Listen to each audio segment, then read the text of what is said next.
آپ صلی اللہ علیہ وآلہ وسلم آسمانوں پر تشریف لے گئے۔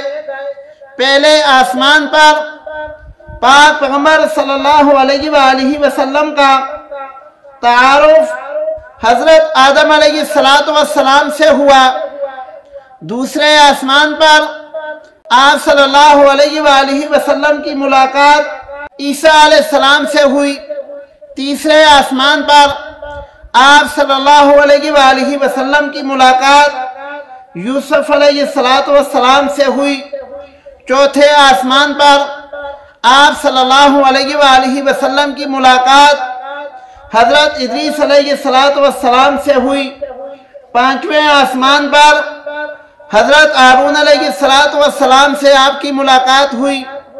چھٹے آسمان پر آپ صلی اللہ علیہ وآلہ وسلم حضرت موسیٰ علیہ السلام سے ملے، اور ساتویں آسمان پر آپ صلی اللہ علیہ وآلہ وسلم کی ملاقات حضرت ابراہیم علیہ السلام سے ہوئی۔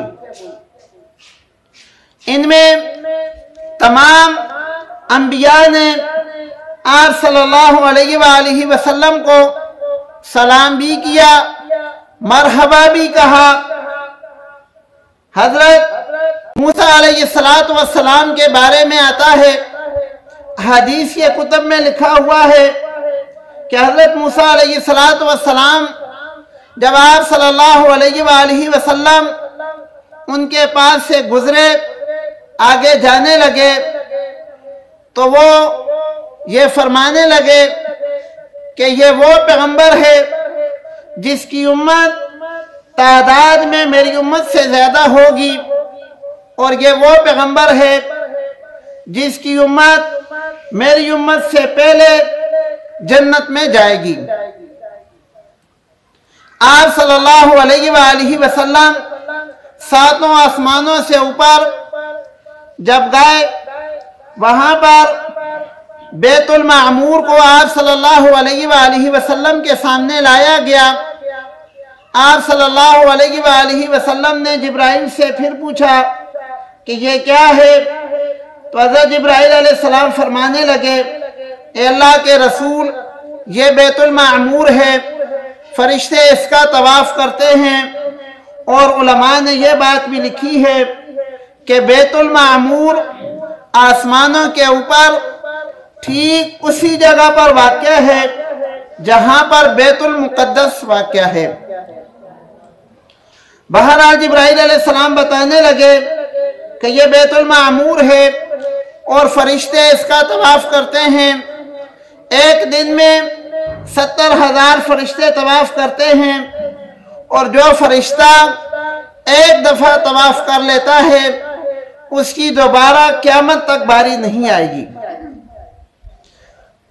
اس کے بعد سدرۃ المنتہا آپ صلی اللہ علیہ وآلہ وسلم کے سامنے لایا گیا۔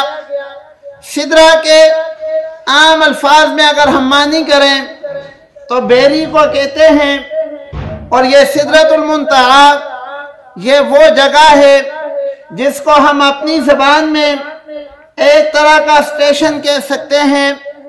یہ وہ مقام ہے کہ سدرۃ المنتہا سے جو فرشتے اوپر رہتے ہیں وہ اس سے نیچے نہیں آتے، اور جو فرشتے سدرۃ المنتہا سے نیچے ہیں وہ اس سے اوپر نہیں جاتے۔